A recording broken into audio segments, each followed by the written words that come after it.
DNC Comilla task force অভিযানে বিপুল পরিমাণ মাদক নগদ টাকা উদ্ধার, একজন গ্রেফতার।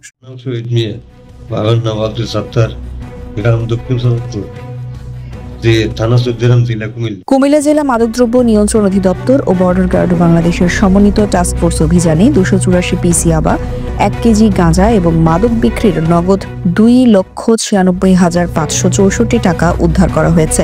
অভিযানে একজনকে গ্রেফতার করে তার বিরুদ্ধে নিয়মিত মামলা দায়ের করা হয়েছে।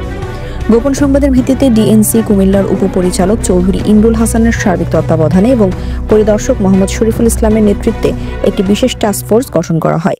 টাস্কফোর্সটি 2 ফেব্রুয়ারি 2025 তারিখ ভোর 5টা থেকে চৌদ্দগ্রাম থানাধীন সীমান্তবর্তী মিয়ার বাজার এলাকা সহ বিভিন্ন স্থানে মাদক বিরোধী অভিযান পরিচালনা করে।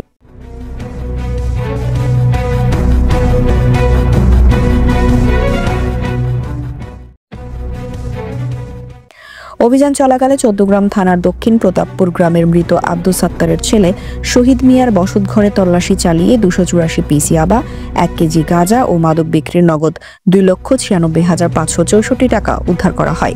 এ সময় তাকে হাতে নাতে গ্রেফতার করা হয়। অভিযানে ডিএনসি কুমিল্লার সদস্যবৃন্দ, বর্ডার গার্ড বাংলাদেশের নায়েক সুবেদার মোহাম্মদ হুমায়ুন কবির সহ বিজিবির অন্যান্য সদস্যরা অংশ নেন।